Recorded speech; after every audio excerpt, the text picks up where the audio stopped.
దైవాత్మ స్వరము నేను ఆదరించే ఆదరణ స్వరము నేను ధైర్యపరచే దైవాత్మ స్వరము నేను లేవనెత్తే రక్షకుని స్వరము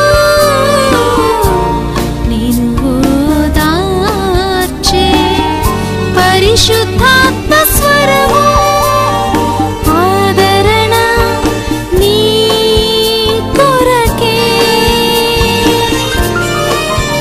దైవాదరణ నీ కొరకే. దేవుని ప్రియమైన బిడ్డలారా, ప్రభువైన యేసుక్రీస్తు నామమున మీ అందరికీ నా హృదయపూర్వకమైన వందనాలు చెల్లిస్తున్నాను. దేవుని బిడ్డలారా, ఎలాగున్నారు? అందరూ క్షేమాన్ని తలుస్తున్నాం. దేవుని బిడ్డలారా, ఈరోజు మన దాగుచోటు, నా దాగుచోటు నీవే అనే అంశము మీద దేవుని వాక్యాన్ని మనం ధ్యానం చేయబోతున్నాం. నా సహోదరుడా, నా సహోదరి, నీ దాగుచోటు ఎవరు, నీ దాగుచోటు ఎక్కడా అని ఏనాడైనా మనం ఒకసారి పరిశీలన చేసుకున్నట్లయితే, దేవుని బిడ్డలారా, అసలు దాగుచోటు ఎందుకు కావాలి, ఏ పరిస్థితుల్లో మనకు కావాలి, అసలు దాగుచోటు మనకు అవసరం అంటారా? ఈ విషయాలన్నీ మనం ధ్యానం చేసినట్లయితే బైబిల్ గ్రంథంలో చక్కటి జవాబులు మనం చూడగలం. ఏమిటి ఆ ప్రశ్నలు, ఆ జవాబులను చూసినట్లయితే, దేవుని బిడ్డలారా, కీర్తన 32వ అధ్యాయం 7వ వచనంలో, నా దాగుచోటు నీవే, శ్రమలో నుండి నన్ను రక్షించెదవు, విమోచన గానములతో నీవు నన్ను ఆవరించెదవు అనే మాటను మనం చూస్తున్నాం. నా శ్రమలో నుండి నన్ను రక్షించెదవు, నా దాగుచోటు నీవే నని భక్తుడైన దావీదు చెబుతున్న మాట. దేని బిడ్డలారా, నా దాగుచోటు నీవే, దావీదు అంటున్నాడు కదా, నా దాగుచోటు నీవే అంటున్నాడు. నా సహోదరుడా, సహోదరి, నీ జీవితంలో శ్రమ వచ్చినప్పుడు ఎక్కడ దాక్కుంటున్నావు? శ్రమ నుండి తప్పించేవారు ఎవరనుకుంటున్నావు? ఈ లోకంలో ఏ మనుష్యుడు కూడా మనలను శ్రమ నుండి తప్పించగలిగిన వారు ఎవరు లేరు. దేని బిడ్డలారా, ఈ లోకంలో కొన్ని శ్రమల నుండి డబ్బు తప్పిస్తుంది, కొన్ని శ్రమల నుండి మనుషులు తప్పిస్తారు, కొన్ని శ్రమల నుండి వైద్యులు తప్పించవచ్చు, కొన్ని శ్రమల నుండి దేని బిడ్డలారా ఈ లోకంలో అధికారులు ఎవరైనా తప్పించవచ్చు. కానీ కొన్ని శ్రమల నుండి ఏ ఒక్కరు కూడా తప్పించలేరు. దేని బిడ్డలారా, మరణం అనేది ఒక శ్రమ. ఆ మరణం నుండి తప్పించగలిగిన వారు దేవుడు ఒక్కడే. దేని బిడ్డలారా, కొన్నిసార్లు నిందలు, అవమానాలు అనేది ఒక శ్రమ. ఆ శ్రమ నుండి తప్పించగలిగిన వారు ప్రభువు ఒక్కరే. దేని బిడ్డలారా, కొన్నిసార్లు ఒంటరితనం అనేది ఒక శ్రమ.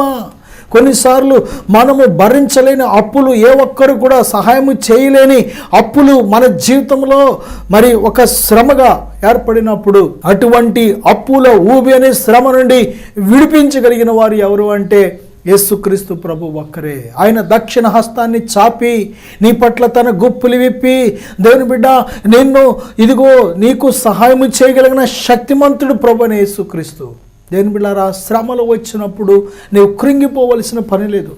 శ్రమలు వచ్చినప్పుడు చేతగాని వాడి వలె, చేతగాని దాని వలె కృంగిపోవలసిన పని లేదు. ఇదిగో మనకు సహాయం చేసే ఒక దేవుడు ఉన్నాడనే విషయాన్ని మర్చిపోవద్దు. దేని ప్రియబిడ్డ, బైబిల్ ఏం చెప్తుందో తెలుసా మీకు? మనందరికీ ఒక సత్యాన్ని బోధిస్తుంది. నా శ్రమలో నేను ఆయనకు మొర్ర పెట్టెత్తిని, ఆయన నాకు ఉత్తరం ఇచ్చానని బైబిల్ చెప్తుంది. దేని బిడ్డలారా, శ్రమలు వచ్చినప్పుడు, నీవు వాటిని జయించలేని పరిస్థితులు ఏర్పడినప్పుడు, దేని బిడ్డారా, నీవు వాటిని తట్టుకోలేని పరిస్థితులు ఏర్పడినప్పుడు భయపడొద్దు. ఇదిగో శ్రమలో సహాయం చేసే దేవుడు ఉన్నాడు ఆయన. ఆ శ్రమ వచ్చినప్పుడు ఆయన దగ్గరకు నువ్వు ఎప్పుడైతే పారిపోతావో, ఎప్పుడైతే ఆయనలో నీవు దాక్కుంటావో, ప్రభువా నీవే నా దాగుచోటు, నీవే నా సహాయకుడు, నీవు తప్ప నాకు ఎవరు లేరయ్యని ఎప్పుడైతే దేవుని ప్రియబిడ్డ నిజమైన సహాయం చేసే దేవుడు, నేను తృణీకరించకుండా తప్పకుండా నీకున్న ప్రతి ప్రతికూల పరిస్థితులను చక్కదిద్దగలిగిన దేవుడు ఆయనే నీ దాగుచోటని ఎప్పుడైతే నువ్వు కోరుకుంటావో, ఎప్పుడైతే నువ్వు ఏర్పాటు చేసుకుంటావో, ఆయనను నీ దాగుచోటుగా నీవు ఎప్పుడైతే గుర్తిస్తావో, సంపూర్ణమైన భద్రత నీకు ఉన్నది, సంపూర్ణమైన రక్షణ నీకు ఉన్నది. దేని ప్రియబిడ్డ, శ్రమలు వస్తాయి. ఈ లోకంలో మీకు శ్రమ కలుగును. ప్రభువే మనకు మన భవిష్యత్తును గురించి ఎరిగిన దేవుడు ముందుగానే మనకు చెబుతున్నాడు. ఆయన ఏమని అంటే, ఈ లోకములో మీకు శ్రమ కలుగును, అయినను ధైర్యము తెచ్చుకొనుడి, ఇదిగో నేను లోకమును జయించి ఉన్నాను అని యోహాను సువార్త 16:33 ప్రభు చెబుతున్నారు. దేని బిడ్డలారా, ఇందుకు మనకు సమాధానం కలిగినట్లుగా ఈ మాటలు ముందుగా ప్రభు మనకు చెబుతున్నారు. ఏమని? ఈ లోకంలో శ్రమలు వస్తాయి, వచ్చినా కానీ ఆ శ్రమ నుండి తప్పించే దేవుడు. శ్రమ రాకపోతే దేని బిడ్డలారా నువ్వు సంపూర్ణుడవు కాలేవు. శ్రమ లేకపోతే దేవుని ప్రేమను తెలుసుకోలేవు. శ్రమ లేకపోతే ఈ యొక్క ఇంటిలో మనుషుల విలువేంటో తెలుసుకోలేవు. శ్రమ లేకపోతే దేవుని విలువేంటో తెలుసుకోలేవు. శ్రమ లేకపోతే నీ విలువేంటో నీకు తెలియదు. శ్రమ లేకపోతే సమయం విలువ నీకు తెలియదు. శ్రమ లేకపోతే నీ ప్రాణము, నీ ఆత్మ, నీ దేహము, వీటి యొక్క విలువేంటో నీకు తెలియదు. శ్రమల ద్వారా దేవుడు నీకు చాలినంత ఓర్పును పుట్టించగలడు. శ్రమ ద్వారా నీ లోపల దీర్ఘశాంతం పుట్టించగలడు. శ్రమల ద్వారా ప్రేమను పుట్టించగలడు. శ్రమ ద్వారా సహించడం పుట్టించగలడు దేవుడు. శ్రమ ద్వారా అనేక పాఠాలు దేవుడు నేర్పిస్తున్నాడు. దేవుడు దేని బిడ్డలారా, మనము సంపూర్ణత్వంలోకి రావాలి అంటే శ్రమ కావాలి. శ్రమలు వచ్చినంత మాత్రాన భయపడద్దు. శ్రమలు వస్తాయి కానీ అవి నిన్ను ముంచలేవు. శ్రమలు నిన్ను కాల్చలేవు. శ్రమలు నిన్ను పడగొట్టలేవు. శ్రమలు నిన్ను పాడు చేయలేవు. దేవుని ప్రియబిడ్డ, శ్రమ వచ్చినంత మాత్రాన భయపడిపోవద్దు. శ్రమ వచ్చినంత మాత్రాన బాధపడిపోవద్దు. శ్రమ వచ్చినంత మాత్రాన పారిపోవద్దు. శ్రమ వచ్చినప్పుడు నీవు దాక్కోవలసిన స్థలం ఏదంటే ప్రభువైన యేసుక్రీస్తు అనే దాగు చోటులో దాక్కో. దేని బిడ్డలారా, దావీదు జీవితంలో శ్రమలు వచ్చాయి. ఒకడు ప్రాణం తీయాలని చూసేవాడు, ఒకడు దావీదుని చంపేయాలని ఎదురు చూస్తూ ఉండేవాడు. ఆ శత్రువులు తన చుట్టూ, దేని బిడ్డారా, తన చుట్టూ తన ప్రాణం తీయాలని శత్రువు అనేక శ్రమల పాలు చేయాలని దావీదుని వెంటాడుతున్నప్పుడు దావీదు ఎక్కడ దాక్కున్నాడో తెలుసా? దేవునిలో దాక్కున్నాడు. దేని ప్రియబిడ్డ, నువ్వెక్కడ దాక్కుంటున్నావు? మనం కొన్నిసార్లు దాగుకోవలసిన పరిస్థితులు ఏర్పడుతూ ఉంటాయి. ఇంటిలో దాక్కోవడం కాదు. దేని బిడ్డలారా, మనుషులకు కనిపించకుండా ఎక్కడో ఏదో ఒక అండర్ గ్రౌండ్లో దాక్కోవడం, అసలు ఆ విషయాల గురించి మనం మాట్లాడుకోవట్లేదు. జవాబిచ్చే దేవునిలో నువ్వు దాక్కునుమని, జవాబిచ్చే దేవుని సన్నిధిలో నువ్వు దాక్కునుమని దేవుడు చెబుతున్నాడు. నీ దాగు చోటు దేవుడే. దేవుడు నిన్ను దాచే దేవుడు. శ్రమలలో నిన్ను విడిచిపెట్టకుండా, శ్రమలలో నీకు సహాయం చేసి, శ్రమల నుండి నిన్ను లేవనెత్తి, శ్రమలలో దేని ప్రియబిడ్డలారా శ్రమల ద్వారా నిన్ను సంపూర్ణుడు చేసి, శ్రమల ద్వారా అనేక విలువైన పాఠాలు నీకు నేర్పించి నిన్ను ఒక సంపూర్ణమైన వ్యక్తిగా చేయాలని ఆశపడుచున్నాడు దేవుడు. కనుక శ్రమలు వచ్చినప్పుడు దేవునిలో దాక్కో. దేని బిడ్డలారా, శ్రమలు వచ్చినప్పుడు మనము దాగుకోవలసిన మన దాగుచోటు ఎవరంటే ప్రభువైన యేసుక్రీస్తు. నా సహోదరుడా, నా సహోదరి, నువ్వెక్కడ దాక్కుంటున్నావు ఈరోజు? దేవుని యొక్క మరి నామములో నీ దాగుచోటుగా ఉన్నట్లయితే నీవు ధన్యుడవు. దేవుని యొక్క ప్రేమలో నీవు దాక్కున్నట్లయితే నీవు ధన్యుడవు. దేని బిడ్డలారా, రెండోదిగా మనం చూసినట్లయితే కీర్తన 17:9 అలాగే 31:20 మనం చూసినట్లయితే,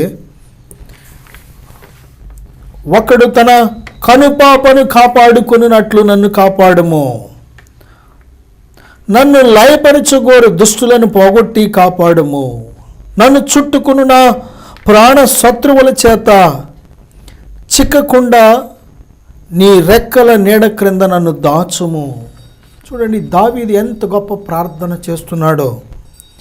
నా దాగుచోటు నీవేనయ్యా, నన్ను లయపరచుకోరు దుష్టుల నుండి నన్ను కాపాడుమయ్యా, నా ప్రాణం తీసే శత్రువుల నుంచి నన్ను కాపాడయ్యా అని. దేని బిడ్డలారా, ఈరోజు మన జీవితంలో కొన్నిసార్లు కొన్ని వ్యాధులు మన ప్రాణం తీసే వ్యాధులుగా, ఒక శత్రువుగా మన మీద దాడి చేస్తూ ఉంటాయి. దేని బిడ్డలారా, కొన్నిసార్లు మనుషులే మనం ప్రాణం తీసేవారిగా మన మీద దాడి చేస్తూ ఉంటారు. కొన్ని పరిస్థితులు మన ప్రాణాలు తీయడానికి ఎప్పుడు కూడా మన మీద దాడి చేస్తూ ఉంటాయి. ఆ పరిస్థితుల్లో నీవు దాగుచోటు దేవుడుగా ఉండాలి. దేని బిడ్డలారా, మనము రక్షణ పొందాం, దేవునికే స్తోత్రం. దేవుని ఆత్మను పొందుకొని నడుస్తున్నాం, దేవునికే స్తోత్రం. దేవుని వాక్యానుసారంగా నడుస్తున్నాం. దేవునికే మహిమ కలుగును గాక. ఎంత గొప్ప ధన్యత. కానీ ఒక విషయాన్ని మర్చిపోవద్దు, ఇంకా ఈ లోకంలో ఉన్నాం, ఇంకా అపవాది అధికారములో ఉన్న ఈ లోకములో ఉన్నాం కనుక ఈ లోకములో మనకు కొన్నిసార్లు శత్రువు మనలను తరుముతూ ఉంటాడు. శత్రువు కొన్నిసార్లు దాని ప్రియులారా మన మీద విరుచుకుపడాలనే ప్రయత్నం చేస్తూ ఉంటాడు. ఆ పరిస్థితులలో నువ్వు చేయవలసింది ఏంటో తెలుసా? దుష్టులు నీ మీద తిరుగుబాటు చేసినప్పుడు, శత్రువు నీ మీద తిరుగుబాటు చేసినప్పుడు, నీ ప్రాణం తీయాలని, నిన్ను లయపరచాలని, నిన్ను అన్ని విధాలుగా అణగద్రొక్కాలని చూస్తున్నప్పుడు భయపడకు, దేవుడే నీ దాగుచోటు. నా సహోదరుడా, నా సహోదరి, బైబిల్లో మరొక విషయాన్ని మనం చూసినట్లయితే కీర్తన 27వ అధ్యాయం 5వ వచనములో, ఆపత్కాలమున ఆయన తన పర్ణశాలలో నన్ను దాచును, తన గుడారపు మాటున నన్ను దాచును, ఆశ్రయ దుర్గము మీద ఆయన నన్ను ఎక్కించును. ఆపత్కాలమున ఆయన తన పర్ణశాలలో నన్ను దాచును. బైబిల్ చెబుతుంది కదా, ఆపత్కాలమందు మీరు దుష్టుని ఎదిరించినట్లు, ఆపత్కాలమందు మీరు సమస్తమును నెరవేర్చిన వారై సర్వాంగ కవచాన్ని ధరించుకొని ఆపత్కాలమందు మీరు వాడిని ఎదిరించినట్లు సిద్ధంగా ఉండమని దేవుడు మనలను హెచ్చరిస్తున్నాడు, గద్దిస్తున్నాడు. ఆపత్కాలం, క్షేమకాలం కొద్ది కాలం ఉంటుంది, తర్వాత ఒక్కొక్కసారి మన జీవితంలో ఆపత్కాలం ఎదురవుతూ ఉంటుంది. ఆపదలు మనల్ని చుట్టుకుంటూ ఉంటాయి. ఒక్కొక్కసారి భయపడవలసిన పని లేదు. ఆపత్కాలమందు ఒక ఆశ్రయ దుర్గం నీకు ఉన్నది. ఆపత్కాలమందు నీవు దాక్కునే ఒక చోటు ఉన్నది. కొద్దిమంది మనుషులు ఏం చేస్తారంటే, భారతదేశంలో బాగా ఎండలు ఎక్కువగా ఉన్నప్పుడు హిమాలయ పర్వతాల వైపు దేని బిడ్డారా కొన్ని ప్రాంతాల్లో చల్లగా ఉండే ప్రాంతాలకి వెళ్ళిపోయి అక్కడ వేసవకాలం అంతా గడిపేసి, అక్కడ చల్లగా ఉంటుంది కనుక, ఇక్కడ వేసవకాలం సమయంలో అక్కడ చల్లగా ఉంటుంది కనుక అక్కడ గడిపేసి, మళ్ళీ ఇక్కడ చల్లకాలం వచ్చిన తర్వాత ఇక్కడికి వస్తూ ఉంటారు. ఆ విధంగా వేసవి కాలం అనే ఆ మండు టెండను, ఆ భయంకరమైన వేడిని వారు ఏమాత్రము కూడా వారి మీద పడకుండా వారు ఆ విధంగా తప్పించుకుంటూ క్షేమాన్ని వారు అనుభవిస్తూ ఉంటారు. ఈరోజు దేని బిడ్డారా, క్రైస్తవుడిగా మన జీవితంలో క్షేమకాలాలు మనం అనుభవించినప్పుడు మనం దేవుని ఏ విధంగా మహిమపరిచామో, ఆపత్కాలం వచ్చినప్పుడు కూడా దేవుడు తనను తాను మహిమపరిచే విధంగా మనకు సహాయం చేయగలిగిన శక్తిమంతుడై ఉన్నాడు. ఆయన మనకు తప్పకుండా విడుదలిచ్చే దేవుడిగా ఉన్నాడు. ఆయన ఆపత్కాలమందు నీవు మొర్ర పెట్టాలి. నీవు మొర్ర పెడితే తప్పకుండా నీ మొరలకు జవాబిచ్చే దేవుడిగా ఉన్నాడు ఆయన. నా సహోదరుడా, నా సహోదరి, ఆపదొచ్చినప్పుడు భయపడవద్దు, ఆపదొచ్చినప్పుడు పారిపోవద్దు, ఆపదొచ్చినప్పుడు కృంగిపోవద్దు, ఆపత్కాలం వచ్చినప్పుడు నలిగిపోవద్దు, ఆపదొచ్చినప్పుడు సిగ్గుపడవద్దు. ఆపత్కాలమందు నీవు ఆయనకు మొర్ర పెట్టే బిడ్డగా నీవు ఉండాలి. ఆయనకు మొర్ర పెట్టు వారందరి ఏడల ఆయన మరి దయగలిగిన దేవుడిగా ఉన్నాడు. ఆయన దీర్ఘశాంతుడిగా ఉన్నాడు. ఆయన జవాబిచ్చే దేవుడిగా ఉన్నాడు. ఆయన సహాయం చేసే దేవుడిగా ఉన్నాడు. ఆయన నా సహోదరుడా, సహోదరు, నీ జీవితంలో ఆపత్కాలమందు మొర్ర పెడుతున్నావా? ఆపత్కాలమందు మౌనంగా ఉంటున్నావా? సహాయం పొందకుండా ఆపత్కాలమందు అపవాది యొక్క శోధనలో పడిపోతున్నావా? దేని బిడ్డలారా, ఆపత్తు వచ్చినప్పుడు దేవుని నామానికి అవమానకరముగా మాట్లాడుతూ జీవిస్తున్నావా? విశ్వాసాన్ని కోల్పోతున్నావా? బైబిల్ చెబుతుంది, ఆపత్కాలమందు నీవు ఆయనకు మొర్రపెట్టు, తప్పకుండా నీకు సహాయం చేయగలిగిన దేవుడు అయి ఉన్నాడు ఆయన.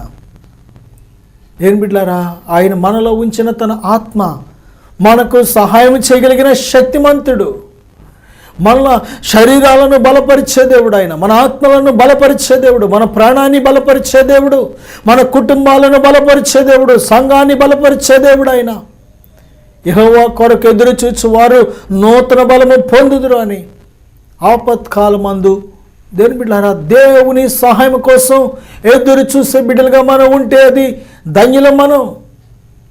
నా సహోదరుడా, సహోదరి, దేవుడు శక్తిమంతుడు, నిన్ను ఆపద నుండి తప్పించగలిగిన శక్తిమంతుడు ఆయన.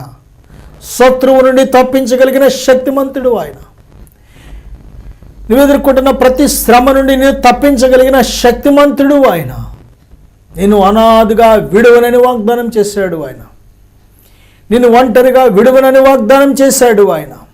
దేవుని బిడ్డలారా, ఇంత ప్రేమ కలిగిన దేవుడు, మంచి దేవుడు, మన కోసం రక్తమాంసాలు ధరించి మనలను శ్రమల నుండి విడిపించడానికి, ఆపద నుండి మనల్ని తప్పించడానికి వచ్చిన ఆ ప్రభువైన యేసుక్రీస్తుని ఎంతవరకు నీవు ప్రేమించగలుగుతున్నావు? నీ హృదయంలో ఎంతవరకు ఆయనకు చోటిచ్చావు? దేవుని బిడ్డలారా, నిన్ను ఉద్ధరించే దేవుడు, నీకు మేలు చేసే దేవుడు, ప్రతి పరిస్థితిలో నిన్ను ఆదుకునే దేవునికి నువ్వు ఎంతవరకు చోటిచ్చావు ఒకసారి మనం పరిశీలన చేసుకోవాలి. ఆపద వచ్చినప్పుడు మాత్రమే వెళుతున్నామా? ఆపద లేనప్పుడు క్షేమకాలంలో ఆయన నిజంగా మనం ప్రేమించగలుగుతున్నామా? ఆపద వచ్చినప్పుడు ఎన్నో పాటలు పాడుతాం, కన్నీరు కారుస్తాం, ఎంతో చాలా దేవుల్లో సాగిపోతూ ఉంటాం. క్షేమకాలం వచ్చినప్పుడు మళ్ళీ విడిచిపెట్టేస్తున్నామేమో పరిశీలన చేసుకుందాం. అయితే ఇక్కడ ఒక మాట, ఆపత్కాలమందు మన దాగుచోటు ప్రభువైన యేసుక్రీస్తు. ఆయన నమ్మిన వారిని అన్నాడు విడిచిపెట్టే దేవుడు కాదు. దేవుని ప్రియబిడ్డ, ఆయన యందు విశ్వాసం ఉంచిన వారిని కాపాడే దేవుడు, ఆయన యందు భయభక్తులు కలిగిన వారిని కాపాడే దేవుడు. ఆయన రక్తపు కోటలో మనకు సంపూర్ణమైన భద్రత ఉన్నది. ఆయన నామములో మనకు సంపూర్ణమైన భద్రత ఉన్నది. ఆయన ఆత్మలో మనకు సంపూర్ణమైన భద్రత ఉన్నది. ఆయన వాక్యములో మనకు సంపూర్ణమైన భద్రత ఉన్నది. ఆ భద్రతనిచ్చే ఆయనను మనం ధరించుకోవాలి. ఆయన చిత్తానుసారముగా మనం జీవించినప్పుడు నిన్ను భద్రపరుచుకుంటున్నావు, అపవాది ముట్టలేడు యొక్క. నా సహోదరుడా, నా సహోదరి, దేవుని ప్రియమైన బిడ్డలారా, నీ దాగుచోటు ఎవరుగా ఎంచుకున్నావు? ఈ లోకంలో తమ ఆస్తియే ప్రాపకమని నమ్ముకుంటారు కొద్దిమంది. వారి ధనమే స్థిరమని శాశ్వతమని నమ్ముకుంటూ ఉంటారు కొద్దిమంది. ఒక రోజున వారు సిగ్గుపడతారు. ఈ లోకంలో అంద సౌందర్యము నమ్ముకునేవారు ఉన్నారు కొద్దిమంది. ఈ శరీర కండల బలాన్ని నమ్ముకునేవారు ఉన్నారు కొద్దిమంది. అధికారాన్ని నమ్ముకొని ఉన్నవారున్నారు కొద్దిమంది. దేవుని బిడ్డలారా, ఏటిని నమ్ముకున్నా, ఏ యొక్క ఇటువంటి వాటిలో ఎక్కడ నువ్వు దాక్కుందామనుకున్నా నీకు సంపూర్ణమైన క్షేమము లేదు. దేవుని బిడ్డలారా, దేవుడు నీతో మాట్లాడుతున్నాడు. ఎక్కడ దాక్కుంటున్నావు నీవు?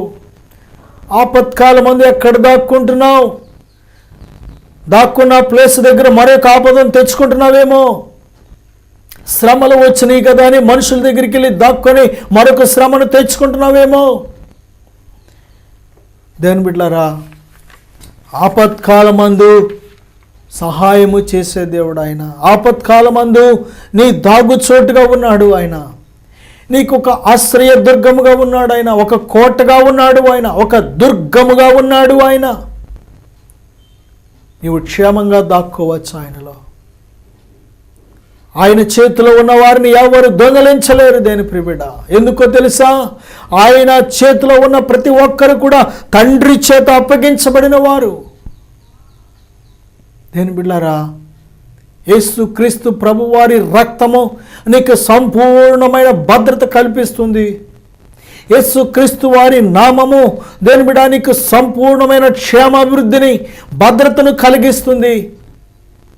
యేసునందు ఎప్పుడైతే నువ్వు విశ్వాసం ఉంచుతున్నావో, యేసు నామాన్ని ఎప్పుడైతే నువ్వు ప్రేమిస్తున్నావో, యేసుని ఎప్పుడైతే నువ్వు ధరించుకున్నావో, యేసులో సంపూర్ణమైన భద్రత ఉన్నది. యేసులో సంపూర్ణమైన సంతోషం ఉన్నది, సంపూర్ణమైన ఆనందం ఉన్నది, సంపూర్ణమైన నెమ్మది ఉన్నది, సంపూర్ణమైన జవాబు ఉన్నది. దేని బిడ్డలారా, ఇటువంటి గొప్ప భద్రతనిచ్చే దేవుని విడిచిపెట్టి ఈరోజు వరకు ఒకవేళ ఈ లోక సంబంధమైన భౌతిక సంబంధమైన వాటిని నువ్వు ఆశ్రయదుర్గముగా చేసుకున్నావేమో, ఓడిపోయావేమో, పడిపోయావేమో, నలిగిపోతున్నావేమో. ఇప్పుడైనా సరే ఆ ప్రభువైన యేసుక్రీస్తు యొద్దకు రా. ప్రభువైన యేసుక్రీస్తు వారు నేను చేర్చుకొనడానికి సిద్ధంగా ఉన్నారు. ఆయన నీకు తన ఆత్మ సంబంధమైన, ఈ లోక సంబంధమైన, శాశ్వతమైన పరలోకపు భద్రత దయచేయాలని దేవుడు ఆశపడుతున్నాడు. యోహాను సువార్త 8వ అధ్యాయం 3 నుంచి 11వ వచనం వరకు మనం చూసినట్లయితే, వ్యభిచారమందు పట్టబడిన ఒక స్త్రీని శాస్త్రులు పరిసయ్యులు పట్టుకున్నారు. దేవుని ప్రియబిడ్డలారా, శాస్త్రులు పరిసయ్యులు వ్యభిచారమందు పట్టబడిన ఒక స్త్రీని తోడుకుని వచ్చి ఆమెను మధ్యన నిలవబెట్టి, బోధకుడా, ఈ స్త్రీ వ్యభిచారము చేయుచుండగా పట్టబడను, అట్టి వారిని రాళ్ళు రువ్వి చంపవలనని ధర్మశాస్త్రములో మోషే మనకు ఆజ్ఞాపించను కదా. అట్టి వారిని రాళ్ళు రువ్వి చంపవలనని ధర్మశాస్త్రములో మోషే మనకు ఆజ్ఞాపించను కదా. అయినను నీవేమి చెప్పుచున్నావని ఆయనను అడిగిరి. ఆయన మీద నేరము మోపవలనని ఆయనను శోధించుచు ఇలాగున అడిగిరి. అయితే యేసు వంగి నేల మీద వ్రేలితో ఏమో వ్రాయిచుండెను. వారు ఆయనను పట్టు వదలక అడుగుచుండగా ఆయన తల ఎత్తి చూచి, మీలో పాపము లేనివాడు మొట్టమొదట ఆమె మీద రాయి వేయవచ్చునని వారితో చెప్పి మరలా వంగి నేల మీద వ్రాయిచుండెను. వారు ఆ మాట విని పెద్దవారు మొదలుకొని చిన్నవారి వరకు ఒకని వెంట ఒకడు బయటికి వెళ్ళిరి. యేసు అక్కడే మిగిలెను. ఆ స్త్రీ మధ్య నిలబడి ఉండెను. యేసు తల ఎత్తి చూచి, అమ్మా, వారెక్కడ ఉన్నారు? ఎవరు నీకు శిక్ష విధింపలేదా అని అడిగినప్పుడు ఆమె, లేదు ప్రభువా నేను. అందుకు యేసు, నేను నీకు శిక్ష విధింపను, నీవు వెళ్ళి ఇక పాపము చేయకుమని ఆమెతో చెప్పాను. దేని బిడ్డలారా, వ్యభిచారమందు పట్టబడింది ఒక స్త్రీ. వ్యభిచారమే కాదు, ఏ పాపమైనా సరే ఈ ప్రపంచాన్ని కబళిస్తున్న ప్రతి వ్యక్తి జీవితాన్ని, కుటుంబాన్ని నాశనం చేస్తున్న ఏ పాపమైనా, పాపము ఏదో ఒక రోజు పట్టుకుంటుంది. దేని ప్రియబిడ్డ, పాపము ఏదో ఒక రోజు తరుముతుంది నేను. పాపము ఏదో ఒక రోజు నేను బయటకు లాగుతుంది. పాపము ఏదో ఒక రోజు నీ జీవితాన్ని బట్టబయలు చేస్తుంది. ఏదో ఒక రోజు నీకు నిందను, అవమానాన్ని, సిగ్గును తెచ్చిపెడుతుంది. జాగ్రత్త. ఈ యొక్క మరి వ్యభిచార జీవితంలో ఉన్న ఈ స్త్రీని శాస్త్రులు పరిసయ్యులు పట్టుకున్నారు. పట్టుకోవడమే కాదు, వ్యభిచారం చేత పట్టుబడిన వారిని రాళ్లతో కొట్టి చంపాలని ధర్మశాస్త్రం ఉంది కనుక ప్రభువైన యేసు క్రీస్తుని ఇదే వంకన శోధిద్దాం, ఆయన మీద ఏదో ఒక నేరాన్ని మోపుదాం అని వారి ఉద్దేశాలు మంచి కాక ఈమెను తీసుకొచ్చి అడుగుతున్నారు. ఏమనంటే, ప్రభా, రాళ్లతో కొట్టి చంపమన్నందు కనుక నువ్వేం చెబుతావు? దేని బిడ్డలారా, వారికి తెలుసు యేసయ్య ప్రేమమయుడు అని. యేసయ్య ఏ మనిషిని చంపడానికి రాలేదు, కనికరాన్ని కోరుతున్నవాడు కనుక వ్యభిచారిని చంపొద్దు, వదిలేయనంటే ధర్మశాస్త్రానికి విరోధంగా మాట్లాడాడు అని, నేరం చేశాడని ఈయన్ని శిక్షిందాం, ఈయన్ని శోధనలో ఇరికిందామనే ఉద్దేశంతో, వారి ఉద్దేశాలు మంచి కాదు. దేని బిడ్డలారా, ఆ స్త్రీను వారి మధ్య నిలవబెట్టి వారు అడిగినప్పుడు, పదే పదే ఆయనను తొందర పెట్టినప్పుడు ప్రభు అన్న మాట ఏమిటో తెలుసా? మీలో పాపము లేనివాడు మొదట రాయి వేయండి. ఆమె చేసిన పాపం ఆ జనాల మధ్యకు తరిమింది, ఆమెను అవమానపరిచింది, నిందించింది, ఒంటరిని చేసింది, రాళ్లతో దెబ్బలు తినేలాగా చేసింది. కానీ ఆ సమయంలో దేని ప్రియబిడ్డలారా, వారు యేసుక్రీస్తు ప్రభు యొద్దకు తీసుకొచ్చి, వారి ఉద్దేశాలు మంచి కాదు కనుక యేసుక్రీస్తు ప్రభు యొద్దకు తీసుకురావడం అక్కడ ఆమెకు మేలైంది. ఎలాగ మేలైంది? ఎలాగ క్షేమమైంది? ఎలాగ తన ప్రాణాన్ని రక్షించడానికి దేవుడు కృప చూపించాడు అంటే, ప్రభు అన్న మాట ఏమిటంటే, మీలో పాపము లేనివాడు మొదట రాయి వేయండి. దేని బిడ్డలారా, నిజమే, మన జీవితంలో ఇతరులను మనం నిందించే ముందు, ఇతరులకు మనం పేర్లు పెట్టే ముందు, ఇతరుల తప్పులు దోషాలు మనం వేలుపెట్టి చూపించే ముందు మన జీవితాన్ని పరిశీలించుకోవాల్సిన బాధ్యత మన మీద ఉన్నది. దేని బిడ్డలారా, మన జీవితాన్ని మనమే క్షుణ్ణంగా పరిశీలించుకుంటున్నప్పుడు, మన జీవితంలో లోపాలు మొదటగా సరిచేసుకుంటున్నప్పుడు ఇతరులు మనం అతి సులువుగా మనం పట్టుకోగలిగిన శక్తివంత వారంగా ఉంటాం. ఇతరులకు చెప్పగలిగిన వారంగా ఉంటాం. ఇతరులు గద్దించగలిగిన. ఇక్కడ వీరు చాలా పౌరుషంతో ధర్మశాస్త్రం నెరవేర్చేవారిగా వచ్చారు. కానీ యేసుక్రీస్తు ప్రభు ఒకే ఒక మాట అన్నారు. ఏమిటా మాట అంటే, మీలో పాపం లేనివాడు మొట్టమొదట ఆమె మీద రాయి వేయండి, రాయి వేయండి అన్నప్పుడు దేని బిడ్డలారా, వారికి ఒక మనస్సాక్షిని దేవుడు ఇచ్చాడు కనుక ఆ మనస్సాక్షి గద్దించింది ప్రతి ఒక్కరిని. ఏమని? ఇదిగో నీవు కూడా పలానా విషయంలో పాపివి, నీవు కూడా పలానా విషయంలో పాపివి, నీవు కూడా పలానా విషయంలో పాపివి అని వారి మనస్సాక్షులు వారిని గద్దించినప్పుడు అందరూ రాళ్ళు అక్కడే పడేసి ఆమెను శిక్షించకుండా, ఒక్క రాయి కూడా ఆమె మీద వేయకుండా విడిచి వెళ్ళిపోయారు. అందరూ విడిచి వెళ్ళిపోయారు. శాస్త్రులు, పరిసయ్యులు అందరూ కూడా. చివరికి ఆమె ఒక్కతే నిలబడినప్పుడు యేసయ్య తల ఎత్తి ఆమెను చూసి, అమ్మా, నీకు ఎవరు శిక్ష విధించలేదు అన్నప్పుడు, లేదు ప్రభు అన్నప్పుడు ప్రభు అన్న ఒక మాట ఏమిటంటే, నేను నీకు శిక్ష విధించను, అయితే ఇకను నీవు పాపము చేయకము. దేవుని బిడ్డలారా, తన దాగుచోటు యేసుక్రీస్తు ప్రభువే. నిజమే, శాస్త్రులు పరిచయులు ధర్మశాస్త్రాన్ని నెరవేర్చలేని ఎవరైనా ఆమెను శిక్షించవచ్చేమో, కానీ రాళ్లతో కొట్టి చంపే మనసుతో వారు వచ్చేసారేమో, కానీ యేసుక్రీస్తు ప్రభువు చంపే దేవుడు కాదు. నీ బ్రతుకును మార్చుకోవడానికి ఇష్టపడినట్లయితే, నీ బ్రతుకుని బాగు చేసుకోవడానికి ఇష్టపడినట్లయితే, ఆయన మాట ప్రకారం నీవు నీ జీవితాన్ని ప్రభుకు సమర్పించడానికి ఇష్టంగా ఉన్నట్లయితే, నేను క్షమించడానికి సిద్ధమైన మనసు కలిగిన వాడు, అమ్మా ఇకను పాపము చేయకమని చెప్పినప్పుడు ఆమె జీవితం మారిపోయింది. ఈయన నన్ను శిక్షిస్తాడేమో, ఈయన ఒక్కడే యోగ్యుడు కనుక అందరూ వెళ్ళిపోయారు కనుక ఈయన ఏ శిక్ష విధిస్తాడు అంటూ, దేని బిడ్డారా, అంత గొప్ప గొప్ప శాస్త్రులు పరిచయులే ఈయన మాటకు భయపడి వెళ్ళిపోయారే. ఈయన ఎంత గొప్పవాడు, ఎటువంటి శిక్ష నాకు వేస్తాడు అని భయపడింది. కానీ ప్రభు ఎంతో గౌరవంతో, అమ్మ ఇకను నీవు పాపము చేయొద్దు. ఇప్పటి వరకు నీ జీవితం ఎలాగో సాగిపోయింది దేని ప్రిబిడ్డ, కానీ ఇప్పుడైనా యేసుక్రీస్తు ప్రభుని రక్తపు కోటలో దాక్కో. యేసుక్రీస్తు ప్రభు రక్తముతో కడగబడు. నీ పాపం నిన్ను పట్టుకోకమునిపే, నీ పాపం నీకు తీర్పు తీర్చకమునిపే, నీ పాపం నిన్ను దేవుని రాజ్యానికి వెళ్లకుండా నరకానికి ఈడ్చుకు వెళ్ళకమునిపే యేసుక్రీస్తు ప్రభుని ఆ రక్షణ కోటలోకి వచ్చాయి. తన యొద్దకు వచ్చి వారందరినీ త్రోసివేయకుండా దేవుడు చేర్చుకుంటున్న దేవుడు, ఆయన పరిశుద్ధులుగా మారుస్తున్న దేవుడు, నీతిమంతులుగా మారుస్తున్న దేవుడు, తన బిడ్డలుగా అంగీకరించి తన రాజ్యానికి వారసులుగా చేర్చున్న దేవుడు. దేని బిడ్డలారా, నేను నీకోసం ప్రార్థన చేయాలని ఆశపడుతున్నాను. కళ్ళు మూసుకుందాం. ప్రభువా, మా దాగుచోటు మీరేనయ్యా. శ్రమలు మా జీవితాలు ఎదురైనప్పుడు, ఆపత్కాలాలు ఎదురైనప్పుడు, శత్రు మమ్మల్ని చంపాలని పట్టుకోవాలని అయ్యా మమ్మలను తరుముచున్నప్పుడు, మా మీదకు వచ్చినప్పుడు అయ్యా మా పాపము మమ్మలను పట్టుకోవాలని, మమ్మల్ని శిక్షించాలని అయ్యా మా మీద దాడి చేయాలని చూస్తున్నప్పుడు, తండ్రి మా దాగుచోటు మీరే. నిజముగా మీకు లోబడినప్పుడు, నిజముగా మిమ్మల్ని ప్రేమించినప్పుడు, నిజముగా మేము పాపాన్ని ఇచ్చినప్పుడు, అయ్యా పాపాన్ని విడిచిపెట్టినప్పుడు మా దాగుచోటుగా నీవు ఉన్నావయ్యా. ప్రభా, మమ్మలను నీ రక్తపు కోటలో దాయడమే కాకుండా క్షేమాన్ని దయచేసి, ఓ రాజ్యా, మీ రాజ్యానికి మమ్మలను ఆయుత్తపరుస్తున్న దేవుడిగా ఉన్నారు తండ్రి. ఈ ప్రార్థన ఏకీపిస్తున్న ప్రతి బిడ్డని ఇప్పుడే బలపరచండి, మీ రక్తపు కోటలో భద్రపరచండి నాయనా. ప్రతి ఒక్కరికి మీరే దాగుచోటుగా ఉండటకు సహాయం దయచేయమని యేసునామములో అడుగుచున్నాము తండ్రి. Amen. Amen. God bless you.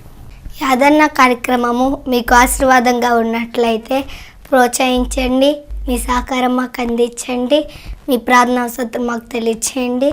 మేము మీ కొరకు ప్రార్థిస్తాం.